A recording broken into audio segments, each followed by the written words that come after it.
cobwebs off. Shake the cobwebs off. Hola, mi amigos y amigas. Hoy es mi primera vez hablando todo en español, solo para ti. No, I'm just kidding. I've been trying to practice my Spanish and like my buddy Sway helped me out with that. But hey, here is 4 awesome tips for you guys to shoot some really baller long exposure shots. Here we go. All right, so tip number 1, use a stable tripod. The big thing about shooting long exposure shots is the fact that you have to have the camera still. If you have a nice sturdy tripod, something that that doesn't get blown by the wind, something that's really sturdy, you're gonna be really good to go. Tip number 2, use a 2-second timer. About that long. The whole idea too behind a camera that's sitting still is that it needs to stay still. So sometimes whenever you press the button, there's a little bit of shake with the camera, so if you're having a long exposure, that could actually mess up whatever it is that you're shooting. So make sure you shoot with that 2-second timer. Ooh. So tip number 3, shoot at a low ISO. No ISO, low ISO. Go, shoot.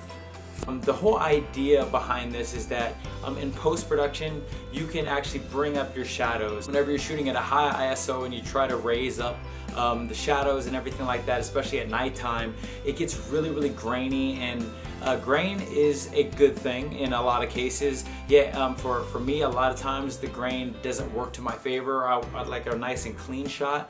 I would make sure to shoot at a low ISO. So tip number 4, shoot a scene that has movement. And by movement, what does that mean? Actually, check out this photo right here. So what happened with that photo there is there was cars going by. So whenever you get movement, the camera actually captures the light, captures all the movement that's going on. So if you have clouds in the sky, or if you have cars driving by, or if you're like in a busy intersection and there's a lot of people, you're gonna get a lot of movement, and it's gonna bring a lot of life into your photos. So check out this bonus tip right here. So the bonus tip is, have you ever seen a light or a picture with lights and there's like the stars, like a starburst coming out of the different lights? Is whenever you're shooting a long exposure, to shoot at a really high aperture, which is anywhere from f11 or higher. Once you do that and you close the hole, you're gonna start to see these little starbursts on all your light. So check this photo out right here.